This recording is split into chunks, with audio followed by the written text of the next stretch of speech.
اس نے دونوں ہاتھ فرش کی سطح پر ٹکائے۔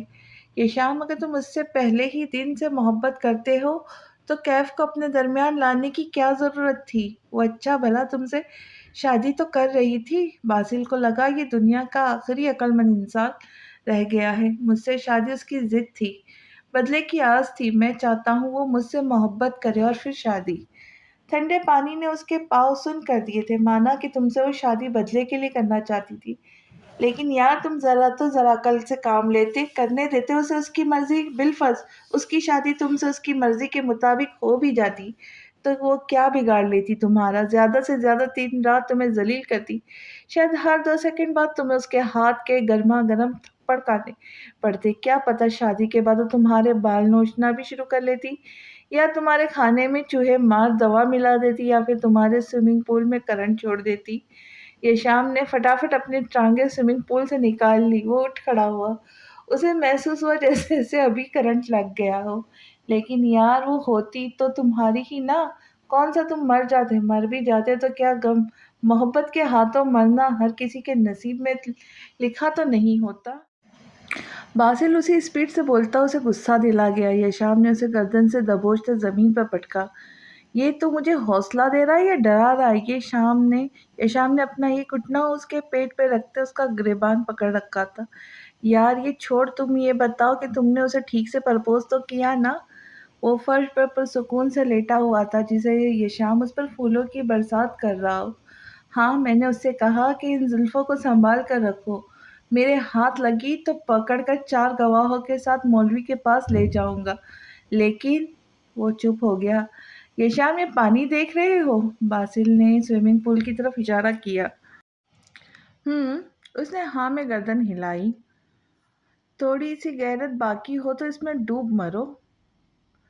یہ شام نے اسے گھور کر دیکھا اور گریبان سے پکڑ کر اس کا منہ پول کی جانب کیا۔ آئیڈیا برا نہیں ہے، لیکن پہلے تم ٹرائی کرنا تو بنتا ہے۔ پانی اور اس کے چہرے کے بیچ اب چند انچ کا فاصلہ تھا۔ نہیں یار، ایسے پرپوز کرو گے تو کون مانے گا؟ میں تو کہتا ہوں تمہیں 1-2 بھی لگا بھی دیتی۔ یہ شام کو بے اختیار حریہ کا تھپڑ یاد آیا۔ تھپڑ بھی مارا اس نے؟ چھوٹے بچوں کی طرح معصومیت سے کہا تو باسل کی ہنسی چھوٹ پڑی۔ ٹھیک کیا، میں بھابھی کے ساتھ ہوں۔ بس پھر یہ شام نے اس کا چہرہ سوئمنگ پول میں ڈبو دیا۔ وہ تڑپتے ہوئے ہاتھ ہلانے لگا۔ تقریباً 15 سیکنڈ بعد یہ شام نے اسے چھوڑا۔ باسل نے آزاد ہوتے ہوئے اسے زور سے دھکا دیا۔ پاگل ہو گیا ہے کیا؟ جان لے گا میری؟ اس کی سانس تک اکھڑ چکی تھی۔ تمہارے سانسیں ختم کر دوں گا اگر ایک بار پھر سے حریہ کی حمایت میں بولے تو۔ وہ اب حد سے زیادہ سیریس لگ رہا تھا، یعنی مزید مذاق کرنا باسل کی صحت کے لیے بالکل اچھا نہیں تھا۔ اوکے، نہیں بولتا، لیکن میرے یار ایسا نہیں ہوتا۔ لڑکیاں ایسے امپریس نہیں ہوتی، اور پرپوز کرنے کا یہ طریقہ تو ہرگز نہیں ہوتا۔ باسل کی شرٹ آدھی بھیگ چکی تھی اور ہوا کے جھونکوں کے باعث اس کے ہونٹ نیلے پڑ رہے تھے۔ مجھے کیا پتا کیسے پرپوز کیا جاتا ہے؟ میں کون سا 10-15 کو کر چکا ہوں۔ مجھے اپنے لحاظ سے جیسے سمجھ آیا میں نے کہہ دیا۔ میں نے اسے آخر میں منت بھی کی تھی، بٹ اچھا بھائی، خدا خیر کرے گا، میں ہوں نا۔ اور سوشل میڈیا کا دور ہے یار، آ جاؤ گوگل پر دیکھتے ہیں کہ پرپوز کیسے کیا جاتا ہے۔ لیکن اس سے پہلے مجھے شرٹ چاہیے، ورنہ میں یہیں جم کر فوت ہو جاؤں گا۔ وہ کانپتے ہوئے ہونٹوں کے ساتھ کہہ رہا تھا۔ چل آجا روم میں، فکر نہ کر، تمہیں اتنی جلدی نہیں مرنے دیتا۔ تم مر گئے تو میری بارات میں پیسے کون لوٹے گا؟ اب تو دیکھنا، تیری بارات میں صرف میں ہی پیسے لوٹوں گا اور اڑاؤں گا، ایک بھی نہیں۔ چلو، ان دونوں کی لڑائی میں باسل کے پیسوں کی تھوڑی بچت ہو گئی۔ 1 ہفتہ ہونے والا تھا اسے کے اسکائی کمپنی میں جاب کرتے ہوئے۔ وہ ہر طریقے سے خود کو حالات کے مطابق ڈھال چکی تھی۔ کمپنی میں جاب ٹائم میں وہ پوری توجہ سے اپنا کام کرتی۔ میٹنگ ٹائمنگ، شیڈول، پروڈکٹس کے لین دین کی ذمہ داری وہ بہت اچھے سے نبھا رہی تھی۔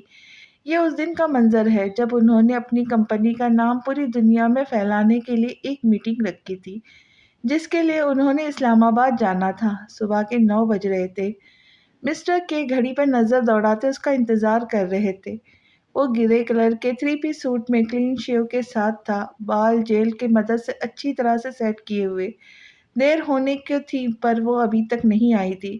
بالآخر پھر اس نے خود جمل کے گھر جانے کا سوچا اور گاڑی اسٹارٹ کرتے اور اس کے گھر کی راہ لی۔ گھر کمپنی سے بالکل بھی دور نہیں تھا۔ وہ اگلے 5 منٹ میں اس کے گھر کے سامنے کھڑا تھا۔ آنٹی کلثوم جو ہاتھ میں سبزیوں سے بھرا تھیلا لیے جا رہی تھی وہیں رک گئی۔ مسٹر کے نے گاڑی سے نکل کر دروازے پہ دستک دی تو 5 سالہ میر ہادی نے آ کر دروازہ کھولا۔ سفید رنگت میں وہ صاف ستھرا بچہ پرکشش تھا۔ وہ اس کے گال کھینچے بغیر رہ ہی نہ سکا۔ آپ کون ہیں؟ ہادی نے معصومیت سے آنکھیں ٹپ ٹپائی تے پوچھا۔ میں آپ کی آپی جمل کا باس ہوں۔ اس نے جھکے ہوئے ہادی کو جواب دیا۔ اوہ، چھت سے چھتری والے انکل! اس نے ہونٹوں کو گول کرتے ہوئے چہک کر کہا۔ کیا میں آپ کو چھتری لگتا ہوں؟ اسے لگا میر ہادی اسے چھتری سمجھ رہا۔ نہیں، آپ نے میری آپی کو چھت سے چھتری دی تھی نا؟ اب اسے یاد آیا۔ اوہ، یاد آئی وہ پہلی ملاقات۔ اس نے کہا، سوچا تھا کہ وہ دوبارہ اس سے مل سکے گا۔ کیا آپ مجھے بتا سکتے ہیں کہ آپ کی آپی کہاں ہے؟ وہ تو گھر ہے، ہادی نے سادگی سے کہا۔ کیا میں اندر آ سکتا ہوں؟ مسٹر کے نے اجازت طلب کرنا چاہی اور میر ہادی اپنے بچپنے کی وجہ سے اسے ہاتھ سے تھامے گھر کے اندر لے گیا اور کلثوم آنٹی کے تن بدن میں آگ لگتی گئی۔ ہادی، میڈیسن تو لا دو مجھے، میں گھر نہیں پر نہیں رہ سکتی، آفس جانا ہوگا لازمی۔ وہ واش بیسن سے منہ پر پانی کی چھینٹیں مارتے کہہ رہی تھی۔ آپی آپ سے چھت سے چھتری والے انکل ملنے آئے ہیں۔ ہادی نے بلند آواز میں جمل سے کہا۔ اس کے مڑ کے دیکھنے پر پاؤں تلے سے زمین نکل گئی۔ جلدی سے دوپٹہ سر پہ لیا۔ دوپٹہ ریشمی تھا، وہ کیسے خود کو ڈھانپے؟ اسے ہادی پر بہت غصہ آنے لگا۔ مسٹر کے کو اپنی غلطی کا احساس ہوا تو اس نے رخ پھیر دیا، مگر وہ اسے دیکھ چکا تھا۔ اس کے دل میں رہی یہ خواہش بھی آج پوری ہو چکی تھی، مگر وہ نہیں جانتا تھا وہ ساری عمر اپنی اس خواہش کو پورے ہونے پر پچھتائے گا۔ آئی ایم سوری جمل، بٹ ٹرسٹ می، میں بری نظر رکھنے والا انسان نہیں ہوں۔ اسے کچھ سمجھ نہ آئی کہ وہ اس کی بات کا کیا جواب دے۔ میں نے آپ کو کبھی برا نہیں سمجھا، وہ میں محض اتنا ہی کہہ سکی۔ پھر آپ اتنا سخت پردہ کیوں کرتی ہیں مجھ سے؟ اس سے وہ رخ پھیرے کھڑا تھا، لیکن اسے محسوس ہو رہا تھا کہ جمل کی نظر اس کی پشت پر جمی ہوئی تھی۔ آپ ایک مرد ہیں اور یہی وجہ بہت ہے میرے لیے۔ میں آپ سے اس لیے پردہ نہیں کرتی کہ آپ برے ہیں۔ اگر آپ برے ہوتے تو مرد نہ ہوتے، اور آج کے بعد میرے گھر میں ایسے آنے کی کوئی ضرورت نہیں آپ کو۔ آئی ایم سوری، بٹ آج کی میٹنگ سے آپ آج اچھی طرح واقف ہیں، مجبوراً آنا پڑا کیونکہ آپ نے مجھے کوئی اطلاع نہیں کی۔ مسٹر کے شرمندگی سے دوبارہ معذرت کر رہا تھا۔ وہ جانتی تھی کہ آج کی میٹنگ کے بارے میں، لیکن وہ اچانک بیمار پڑ جائیں گی، اسے کہاں معلوم تھا۔ سوری سر، آپ چلیے، میں آتی ہوں آفس کچھ دیر میں۔ اس کا لہجہ سخت تھا، وہ گھبرا رہی تھی، لیکن اس نے محسوس نہیں ہونے دیا۔ اب آپ پہلے میرے ساتھ ہاسپٹل چلے، پہلے صحت، اس کے بعد کام۔ وہ پلٹ کر دیکھنے لگا، پھر یاد آنے پر رک گیا۔ ہادی بس یہ دیکھنے میں مصروف تھا کہ جمل اس کے پیٹ گھلنے میں مصروف تھی۔ وہ قبلے کی طرف منہ کیے کھڑا تھا۔ سر پلیز، میں خود سے سب کچھ کر لوں گی، پلیز آپ جائیں۔ بالآخر وہ منت کرنے لگی، لیکن اس کے لیے جیسے جمل کی صحت ضروری ہو چکی تھی۔ تمہارا کانفیڈنس اس لیے نہیں بڑھایا کہ تم میری ہی بات نہ مانو؟ تم میری چھوٹی بہن جیسی ہو، کیا تم بڑے بھائی کی بات نہیں مانو گی؟ آخر میں مسٹر کے نے اپنا لہجہ نرم کر لیا۔ وہ حیرانی سے کچھ دیر ہنوز ویسی ہی کھڑی رہی۔ ہر مرد ایک جیسا نہیں ہوتا، کیا واقعی؟ مجھے نہیں ہے یقین، چلے؟ اب کہ وہ جمل کی آواز پر پلٹا، وہ اپنے مخصوص لباس میں کور ہوئے اس کے سامنے کھڑی تھی۔ مسٹر کے اسے کچھ دیر دیکھتا رہا۔ وہ اس روپ میں زیادہ پیاری لگتی ہے، وہ یہی اندازہ لگا سکا۔ مسٹر کے آگے بڑھا تو وہ بھی قدم بڑھائے آگے بڑھی، پلٹ کر ہادی کی طرف دیکھا۔ وہ منہ پھلائے کھڑا انہی کو دیکھ رہا تھا۔ تم ساتھ نہیں چلو گے؟ مسٹر کے نے رکتے ہوئے ہادی سے پوچھا۔ آپ دونوں نے مجھے بلایا ہی نہیں؟ معصومیت سمائے پھر بھرپور ناراضگی سے کہا۔ مسٹر کے ہنس پڑا، چند قدم پیچھے مڑ کر وہ ہادی تک آیا۔ اتنے سے ہو تم اور اتنی ناراضگی اور چھوٹی سی ناک پر اتنا غصہ؟ مسٹر کے نے نیچے جھکتے ہوئے اسے گود میں اٹھا لیا۔ نیچے اتارے مجھے، میں چھوٹا بچہ نہیں ہوں۔ وہ نیچے اترنے کے لیے ضد کرتا رہا، مگر مسٹر کے اسے گال کھینچتے اسے گاڑی میں بٹھا کر خود ڈرائیونگ سیٹ پر بیٹھ رہا تھا۔ جمل پچھلی سیٹ پر بیٹھی اور 20 منٹ کی مسافت طے کرتے ہوئے وہ لوگ ہاسپٹل پہنچ گئے۔ وہ بھی ایک غلطی کر چکی تھی، مگر اس پل اسے اس کا اندازہ نہیں تھا۔ کیا وہ نہیں جانتی تھی کہ ایک لڑکی کا بغیر اجازت کسی غیر مرد کے ساتھ باہر جانا اس کی عزت کچلنے اور زندہ باپ کو جیتے جی مار دینے کے لیے کافی ہوتا ہے؟ ہسپتال کے ایک سفید چادر والے بیڈ پر بیٹھ گراؤنڈ سے وہ ٹیک لگائے بیٹھی تھی۔ اسٹینڈ سے لگی ڈریپ کی لمبی تار اس کے ہاتھوں کی رگوں میں پیوست تھی۔ اس کا پورا جسم بخار سے تپ رہا تھا۔ بیڈ کے پاس پڑے اسٹول پر مسٹر کے براجمان تھے۔ ہادی اس کے موبائل فون پر ہنس ہنس کر کوئی فنی ویڈیو دیکھ رہا تھا۔ جمل کا سر چکرانے پر آیا تھا۔ اس نے سر پیچھے کر کے بیڈ گراؤنڈ سے ٹیک لگایا اور آنکھیں موند لی۔ تقریباً 4 گھنٹے کے بعد وہ انودگی کی حالت میں اٹھی، آہستہ سے پلکوں کی جھالر اٹھا کر آنکھیں کھولی۔ بیڈ پر ہاتھوں کا دباؤ بڑھاتے وہ اٹھ بیٹھی۔ روم میں کوئی نہ تھا، نہ وہ اور نہ ہی ہادی۔ گلاس ڈور ادھ کھلا پڑا تھا، 2 آدمیوں کی گفتگو ہو رہی تھی۔ جمل نے ان کی باتوں پر غور کرنا چاہا، وہ بغور انہیں سن رہی تھی۔ آپ میرے ساتھ کیبن میں چلیں، میں تفصیل سے بتاتا ہوں۔ وہ مضبوط مردانہ آواز کو پہچان نہ سکی۔ گلاس ڈور کے پار نظر آنے والے 2 سایہ آگے کو بڑھ رہے تھے۔ وہ ایک سائے کو پہچانتی تھی، مسٹر کے کو۔ اس کے ہاتھ میں ہادی کا ہاتھ تھا۔ وہ گلاس ڈور سے آگے بڑھ گئے۔ جمل کا سر من کا بھاری ہو رہا تھا۔ اس وقت کا اندازہ نہیں تھا، وہ نہیں جانتی تھی اسے یہاں کتنا وقت گزر چکا ہے۔ ابھی بھی وہ ہوش میں مکمل طور پر نہیں آئی تھی۔ محسوس ہوتا تھا اس کے سر پر کسی نے گہری ضرب لگائی ہو، اور چند لمحے بعد پھر سے انودگی میں ڈوبتی چلی گئی۔ ہادی اور مسٹر کے اس وقت ڈاکٹر شہیر کے کیبن میں موجود تھے۔ وہ ڈریس پر وائٹ کوٹ پہنے بیٹھا تھا۔ وہ ایک سائیکولوجسٹ تھا۔ مسٹر کے عین اس کے روبرو بیٹھا ڈاکٹر شہیر کے بولنے کا انتظار کر رہا تھا۔ ان کو شیزوفرینا ہو چکا ہے۔ مسٹر کے کچھ لمحے کے لیے ساکت رہ گیا۔ وہ صرف 17 سے 18 سال کی تھی، اور اتنی سی عمر میں یہ ذہنی مریض! کیا اس کا کوئی علاج نہیں؟ اس نے ڈرتے ہوئے پوچھا۔ وہ ڈاکٹر شہیر کے چہرے پر دیکھ رہا تھا۔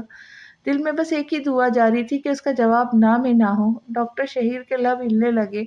وہ اب بول رہا تھا، شیزوفرینا کو اردو میں انشفاق ذہنی کہتے ہیں۔ شیزوفرینا ایسا مرض ہے جس میں فرد کی سوچ، ہیجانات، احساسات، کردار بری طرح متاثر ہوتے ہیں۔ مریض کا فکر غیر منظم اور غیر حقیقی اور توجہ منتشر ہو جاتی ہے۔ کیبن میں بس ڈاکٹر شہیر کی آواز گونج رہی تھی۔ وہ انہیں بیماری کی تفصیل بتا رہا تھا۔ میر ہادی اپنے چھوٹے سے ذہن پر دباؤ ڈالتے ہی سوچنے میں مگن تھا کہ آخر ڈاکٹر شہیر کہہ کیا رہے ہیں۔ شیزوفرینا کا مرض حقیقت سے دور خبط اور اوہام کے خیالی دنیا میں بسا لیتا، اور مس جمل کو بھی یہی مسئلہ ہے۔ شاید آپ نے غور کیا ہو، وہ سوچتے سوچتے دنیا جہاں سے بیگانہ ہو جاتی ہوگی۔ مسٹر کے یاد کرتا گیا، اور منظر ایک کے بعد ایک اس کی آنکھوں کے سامنے سے گزرتے گئے۔ جمل رکشے میں بیٹھتے وقت بھول جاتی تھی کہ اس کی منزل کہاں ہے۔ ہر بار رکشے والے کو خود کہنا پڑتا تھا کہ بی بی آپ کا اسٹاپ آ گیا ہے۔ ہاں، وہ اکثر یہی کرتی تھی۔ وہ رکشے والے کو زیادہ پیسے دے آتی اور بقایا لینا بھول جاتی۔ مسٹر کے سمجھانے کے بعد بھی وہ بعض اوقات ایسا ہی کرتی۔ میٹنگ روم خالی دیکھنے کے بعد اسے معلوم ہوتا میٹنگ ختم ہو چکی ہے۔ مسٹر کے کی جگہ کوئی اور ہوتا تو کب کا اسے نکال چکا ہوتا، لیکن وہ مسٹر کے تھا۔ اسے جمل اچھی لگتی تھی، اس کی معصومیت، اس کی پرہیزگاری، وہ ان پر مر مٹا تھا۔ جس عمر میں لڑکی اپنی خوبصورتی پہ ناز کرتی ہے، وہ اس عمر میں صرف رونے کا کام سر انجام دیتی تھی۔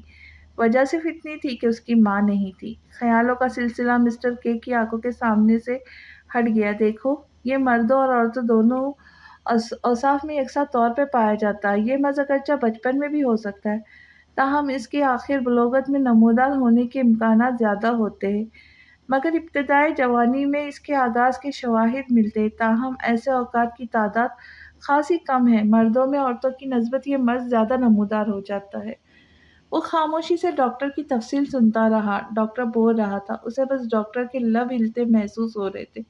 ڈاکٹر شہیر نے ابھی تک اس سے اس کے مطلب کا جواب نہیں دیا تھا۔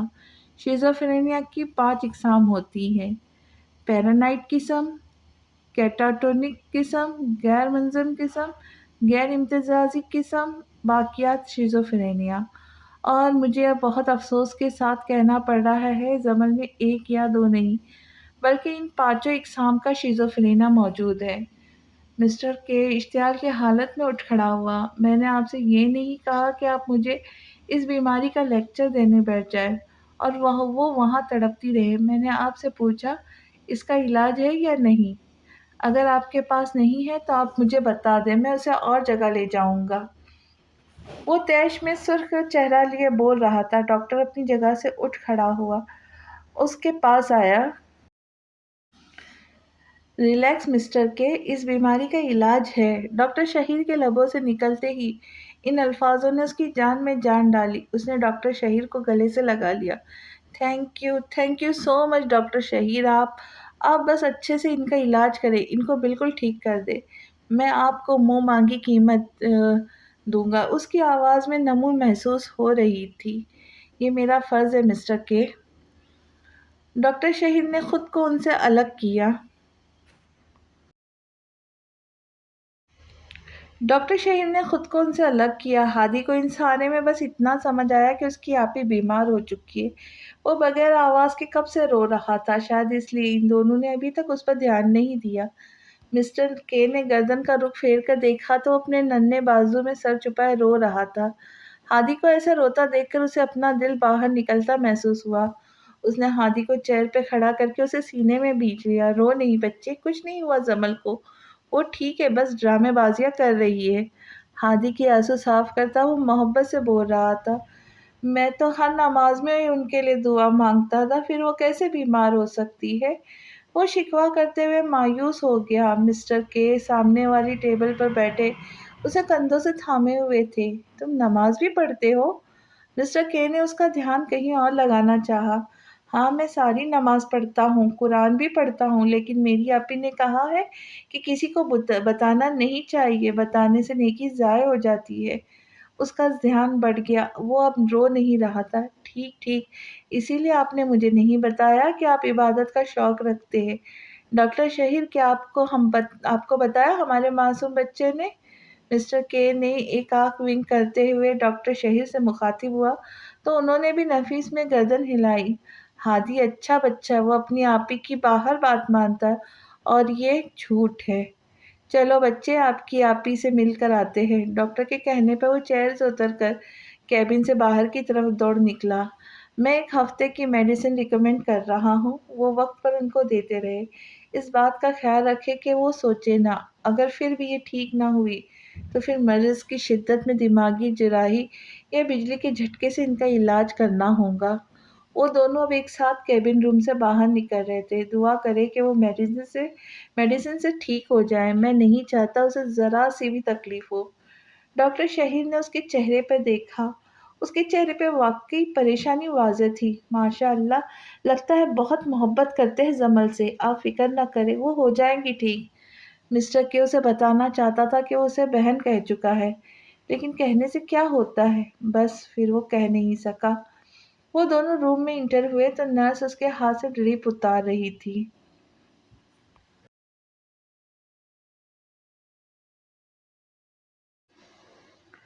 ہادی اس کے پہلو میں کھڑے جمل کے ہاتھوں پہ پھونک مار رہا تھا۔ 15 منٹ کے وقفے کے بعد وہ ہسپتال سے باہر نکلے۔ وہ سارا دن یہاں گزار چکے تھے۔ مسٹر کے نے جمل کو اس کے گھر کے دروازے پہ اتارا، زبردستی اس کے ہاتھ میں کافی سارے فروٹس کا تھیلا تھما دیا۔ اس نے بدلے میں صرف شکریہ ہی کہا۔ سر ابھی تک گھوم رہا تھا۔ شام ہو چکی تھی، سورج ڈوب رہا تھا۔ اندھیرا اس کا منتظر تھا، اس کی زندگی سے کبھی نہ جانے والا اندھیرا۔ مسٹر کے اس کے دروازے سے پلٹ کر چلا گیا۔ وہ گھر میں داخل ہوئی تو بغیر عبایا اتارے چارپائی پہ بیٹھ گئی۔ اس کا سر گھومے جا رہا تھا۔ ارد گرد کا سارا ماحول گول گول گھوم رہا تھا، سب عجیب محسوس ہو رہا تھا۔ ہادی نے اسے پانی لا کر دیا تو اسے خشک حلق میں اتارا، چند گہرے سانس لے کر خود کو ریلیکس کیا۔ وہ پرسکون لگ رہی تھی۔ چارپائی سے اٹھ کر کمرے میں جانے لگی جب گلی میں سے لڑائی جھگڑے کی آواز آنے لگی۔ ان میں نواز صاحب کی آواز شامل تھی۔ اس کا دل کانپ اٹھا، کسی نے جان مٹی میں دبوچ لی۔ وہ چہرے پہ نقاب ڈالے دوڑ کر گیٹ کے پاس آئی، دروازے سے تھوڑا سا جھانک کر دیکھا۔ منظر آنکھوں کے سامنے چھپتا چلا گیا۔ باہر محلے کا مجمع جمع تھا۔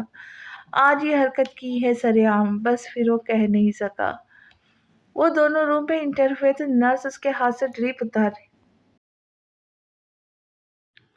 پوچھو اس سے کہ اس نے جمل کو گاڑی میں جاتے نہیں دیکھا؟ صرف میں نے نہیں، اس نے بھی دیکھا۔ اجالے میں بے شرمی دکھائی ہے اس نے۔ میں پوچھتی ہوں ہماری بیٹیوں پر کیا اثر پڑے گا؟ اور بھی کوئی ہوگا جس نے جمل کو جاتے دیکھا ہوگا؟ بتاؤ نا کنول بی بی، تم نے بھی تو دیکھا تھا نا؟ مجموعے میں بہت سی آوازیں آنے لگی۔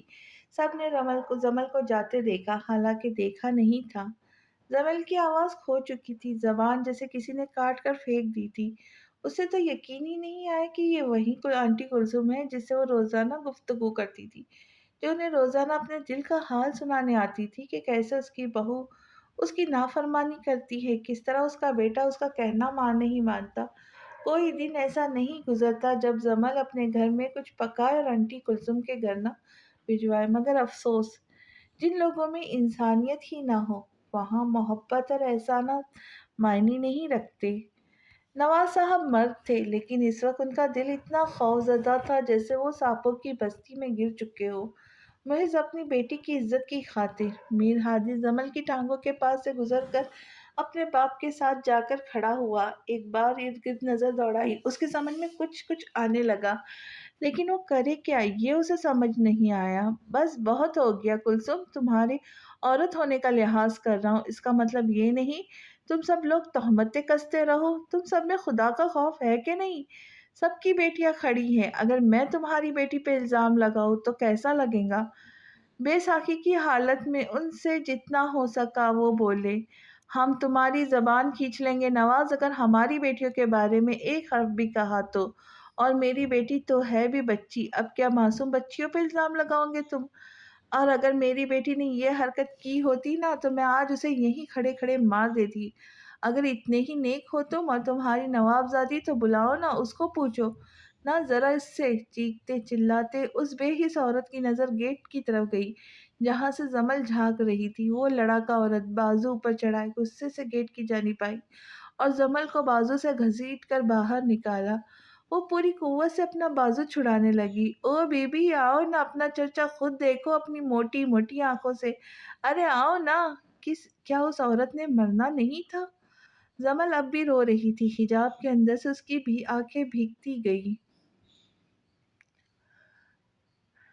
یہ دنیا کیا گھٹیا ترین عدالت تھی جس میں اس وقت جمل، نواز صاحب اور میر ہادی کھڑے تھے۔ اس کے بازو پر اس بے حس عورت کی سخت گرفت تھی۔ بتاؤ جمل، گئی تھی نا تم؟ وہ غصے سے دہاڑی۔ جمل ہچکیوں سے رو رہی تھی، سر کی رگیں پھٹنے کو تھی۔ وہ سر پر ہاتھ رکھ کے خود کو گرنے سے بچا رہی تھی۔ یہ بہانے بند کرو تم اور بتاؤ، تمہیں قرآن کی قسم جمل بتاؤ کہ تم گاڑی میں بیٹھ کر کہاں گئی تھی؟ اور پھر کلثوم آنٹی نے وہی حرکت کی جو کمزور دل والے کیا کرتے ہیں۔ ایمان والے قرآن سے رہنمائی حاصل کرتے اور جاہل لوگ قرآن کو صرف قسمیں کھانے کے لیے استعمال کرتے ہیں۔ میں اپنے باس کے ساتھ گئی تھی۔ کلثوم آنٹی نے اس کا بازو جھنجھوڑتے جھٹکے سے چھوڑ دیا۔ نواز صاحب کسی کھائی میں گرتے چلے گئے۔ میر ہادی نے اپنے باپ کا ہاتھ تھاما۔ میں ساتھ گیا تھا اپی کے، ابو ان کی طبیعت بہت خراب تھی تو سے چھتری والے انکل ہمیں انجیکشن والی جگہ پر لے گئے۔ اس میں رونے والی کیا بات ہے اپی؟ اپنے باپ کا ہاتھ چھوڑتے بلند آواز میں کہتے وہ جمل کے پاس آن کھڑا ہوا۔ ماشاء اللہ، شکل سے تو معصوم لگتی ہے، معصوم سے بچوں کو بھی اچھی طرح سکھا پڑھا کے کھڑی ہے۔ ارے بھائی، باس اور ان کو کون سے دل کے تار جڑے ہوئے جو یہ بیمار پڑی اور وہ مشینی گھوڑی پر آ گیا چڑھ کے؟ کوئی چشمش آنٹی تھی، باتوں سے ہی لگ رہا تھا کہ وہ آنٹی کلثوم کی صحبت میں رہتی ہوں گی۔ ہم تمہیں 2 دن کا وقت دیتے ہیں نواز، یہ محلہ چھوڑ کر چلے جاؤ ورنہ اپنی بیٹی کو اتنا دور بھیج دو کہ وہ کبھی اس جگہ کا منہ نہ دیکھ سکے۔ ایک تالاب کو ہم ایک مچھلی سے گندا نہیں ہونے دیں گے۔ 2 دن۔ اس سفید داڑھی والے آدمی نے دائیں ہاتھ کی 2 انگلیاں لہرائی۔ 2 دن کے اندر گھر خالی کر دو ورنہ ہم قانونی کارروائی کریں گے نواز۔ بد چلن عورتوں کی ہمارے معاشرے میں کوئی جگہ نہیں۔ وہ جیسے عدالت کا جج تھا اور اپنا حتمی فیصلہ سنا چکا تھا۔ سب لوگ اس کی باتوں میں ہاں ہاں کے نعرے لگا رہے تھے۔ پھر ایک کے بعد دیگرے لوگ وہاں سے ہٹتے چلے گئے۔ لوگوں کا ہجوم ختم ہو گیا کیونکہ یہاں تو کسی غریب کی بیٹی کا تماشا لگا ہوا تھا۔ سب نے دیکھ کر بہت مزے لیے۔ تماشا ختم ہوا تو سب کو اپنا گھر تو یاد آیا، مگر قبر نہیں۔ زمل زمین پر گھٹنوں کے بل بیٹھی تھی، آنکھیں سوجی ہوئی، سیاہ عبایا مٹی سے گرد آلود۔ عزت کا جب دامن ہی صاف نہ رہے تو قمیض کے دامن کی کیا فکر؟ جب عزت پر داغ لگ جائے تو دامن پر لگے داغوں کی فکر نہیں کرنی چاہیے۔ نواز صاحب نے اپنے کندھے سے مردانہ رومال اتار کر زمل کے سر پر رکھا۔ ہادی، آپی کو گھر لے آؤ، وہ دھیمی سی آواز میں کہتے گھر کی طرف بڑھ گئے۔ ہادی نے بڑی مشکل سے زمل کو بازو سے پکڑ کر کھڑا کیا۔ الزام امیر کی بیٹی پر لگے یا غریب کی، دونوں صورتوں میں سب سے پہلا جنازہ اس کے باپ کے ارمانوں کا نکلتا ہے، پھر چاہے وہ الزام سچے ہو یا جھوٹے۔ نواز صاحب سمجھدار مرد تھا، اسے اپنی بیٹی پر پورا یقین تھا، اگر کوئی جاہل ہوتا تو اب تک بیٹی کا قتل کر چکا ہوتا۔ پورے کمرے میں مکمل خاموشی تھی، وہ دونوں کسی خاص مشن میں مصروف تھے۔ چہرے کے تاثرات بالکل سپاٹ تھے، محسوس ہوتا تھا کہ اگر تھوڑی سی بھی نظر ہٹی تو ان کا مشن فلاپ ہو جائے گا، اور وہ ایسا نہیں چاہتا تھا۔ اس کی زندگی کا سوال تھا۔ لمبی انگلیاں لیپ ٹاپ کی اسکرین پر تیزی سے چل رہی تھی۔ اسکرین پر ٹائپ کیا ہوا شو ہو رہا تھا، how to propose to your future wife. Basil کی ہنسی پورے کمرے میں گونجی۔ وہ یشام کو اس قدر سیریس نہیں دیکھ سکتا تھا۔ یشام نے اس وقت چہرے پہ گلاسز لگائے ہوئے تھے، وہ بہت کم ان کا استعمال کیا کرتا تھا، ناک سے چشمہ تھوڑا سا کھسکایا۔ میں کبھی نہیں سوچ سکتا تھا کہ یشام کاظمی سون حویلی کا چھوٹا اور لاڈلا نواب زادہ کبھی کسی معاملے کو سیریس لے سکتا ہے۔ باسل اب بھی ہنستے ہوئے کہہ رہا تھا، یو برازن ڈیٹ انسان، چپ چاپ میری ہیلپ کرو ورنہ میرا دماغ خراب ہو جائے گا۔ اس میں ہونے والی کیا بات ہے؟ باسل کے منہ سے غلطی سے نکل گیا۔ اس کی زبان کو تالا لگ گیا، دونوں ہاتھوں کو اب ایک دوسرے پہ رکھے وہ منہ کو ڈھانپے بیٹھا تھا۔ اس نے کالی آنکھوں سے اسے گھور کر دیکھا، پھر دائیں ٹانگ مار کر اسے بیڈ سے نیچے گرا دیا۔ یار! وہ کمر پر ہاتھ رکھے درد سے کرا رہا تھا۔ یشام نے اس پر دھیان نہ دیا، وہ اینکی بلا لیپ ٹاپ کی اسکرین پر گھسا بیٹھا تھا۔ پھر یکدم اس کے چہرے پہ مسکراہٹ ٹپری، وہ بیڈ سے نیچے اترا اور باسل کے قریب آ کے کھڑا ہو گیا۔ چلو اٹھو، بند کرو نوٹنکی اور میری بات سنو۔ ہاتھ سے پکڑ کر باسل کو کھڑا کیا۔ وہ جو پہلے کمر پر ہاتھ رکھے بیٹھا تھا، اب کھڑے ہوتے بازو مسل رہا تھا۔ بہانے بنانے میں سارا کی طرح ٹاپر تھا۔ سارا کا نمبر ملاؤ، وہ چٹکی بجاتے ہی اسے فٹافٹ کال کرنے کا کہہ رہا تھا۔ باسل نے نمبر ڈائل کیا۔ کال اوکے ہوتے ہی یشام نے اس کے ہاتھوں سے فون کھینچ کر اپنے کان سے لگایا۔ السلام علیکم بھائی۔ سارا کی وہی چہکتی آواز فون کے اسپیکر سے گونجی۔ سارا، میں یشام بات کر رہا ہوں، مجھے تمہاری چھوٹی سی ہیلپ چاہیے، بھائی کو منع تو نہیں کروں گی نا؟ تو چلو سنو میری بات، کل اپنی اس جنگلی بلی کو لے کر ریسٹورنٹ کو کولنسی آ جانا، اور ہاں پلیز میرا نام بالکل نہیں لینا۔ اس کی زبان بہت تیزی سے چلتی گئی۔ اسٹاپ یشام بھائی، مجھے کچھ سمجھ نہیں آ رہی، میں کیسے لے آؤں گی؟ سارا تو گئی کام سے۔ یشام نے ایسے حکم دیا تھا جیسے حوریہ سارا کی ہر بات مانتی ہیں۔ مجھے پتا ہے سارا، تم یہ کر لو گی، اوکے گڈ بائے۔ یشام نے کال کٹ کر دی۔ ادھر سارا کے کانپے ٹانگ رہی تھی۔ اگر حوریہ کو پتہ لگ گیا کہ سارا نے اسے یشام کے کہنے پہ اس ریسٹورنٹ پہ بلایا ہے تو سارا آدھی نہیں سارے کی ساری تباہ ہوگی۔ اب مجھے بھی کچھ بتاؤ گی کہ تم نے کیا سوچا ہے؟ باسل نے اکتاہٹ سے پوچھا۔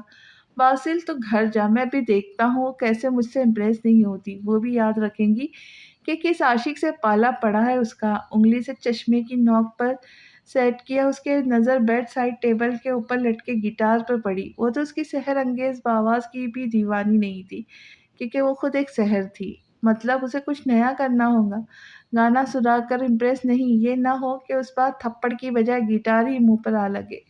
ہائے، وہ کبھی اپنی خوبصورتی پر آنچ نہیں آنے دے گا۔ یشام نے گٹار پر نظر گاڑے سوچا کتنا اچھا ہوتا نا اگر وہ اس کے پیپرز میں فیل نہ کرواتا، لیکن ایسا کرنا بھی محض اس کی مجبوری تھی۔ اگر وہ ایسا نہ کرتا تو اپنی محبت سے ہاتھ دھو بیٹھتا۔ آج اسے کچھ زیادہ ضروری کام نہیں تھا۔ ناشتے سے فارغ ہو کے وہ اپنے کمرے میں بیڈ پر بے ترتیبی سے کتابیں پھیلائے بیٹھی تھی۔ وہ کتابیں نہیں، اس کے خوابوں کی تعبیر تھی، اور بھیانک حقیقت جسے وہ ساری زندگی قبول نہیں کر سکیں گی۔